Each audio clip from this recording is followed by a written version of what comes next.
Folded hands Shiv का रौद्र रूप है वीरभद्र फोल्डेड हैंड्स। यह अवतार तब हुआ था जब ब्रह्मा के पुत्र दक्ष ने यज्ञ का आयोजन किया लेकिन भगवान शिव को उसमें नहीं बुलाया। जबकि दक्ष की पुत्री सती का विवाह शिव से हुआ था। यज्ञ की बात ज्ञात होने पर सती ने भी वहां चलने को कहा लेकिन शिव ने बिना आमंत्रण के जाने से मना कर दिया। फिर भी सती जिद कर अकेली ही वहां चली गई।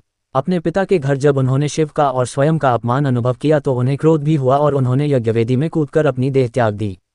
जब भगवान शिव को ये पता हुआ तो उन्होंने क्रोध में अपने सिर से एक जटा उखाड़ी और उसे रोषपूर्वक पर्वत के ऊपर पटक दिया। उस जटा के पूर्व भाग से महाभयंकर वीरभद्र प्रकट हुए। शास्त्रों में भी इसका उल्लेख है।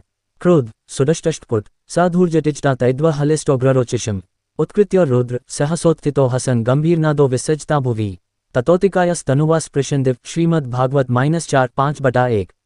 अर्थात सती के प्राण त्यागने से दुखी भगवान शिव ने उग्र रूप धारण कर क्रोध में अपने होंठ चबाते हुए अपनी एक जटा उखाड़ ली जो बिजली और आग की लपट के समान दीप्त हो रही थी। सहसा खड़े होकर उन्होंने गंभीर अट्टहास के साथ जटा को पृथ्वी पर पटक दिया। इसी से महाभयंकर वीरभद्र प्रकट हुए। भगवान शिव के वीरभद्र अवतार का हमारे जीवन में बहुत महत्व है।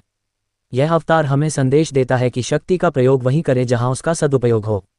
वीरों के दो वर्ग होते हैं, भद्र एवं अभद्र वीर। राम, अर्जुन और भीम वीर थे। रावण, दुर्योधन और कर्ण भी वीर थे, लेकिन पहला भद्र सभ्य वीर वर्ग और दूसरा अभद्र असभ्य वीर वर्ग है।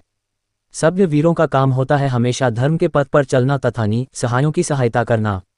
वहीं असभ्य वीर वर्ग सदैव अधर्म के मार्ग पर चलते हैं तथा निशक्तों को परेशान करते हैं। भद्र का अर्थ होता है कल्याणकारी।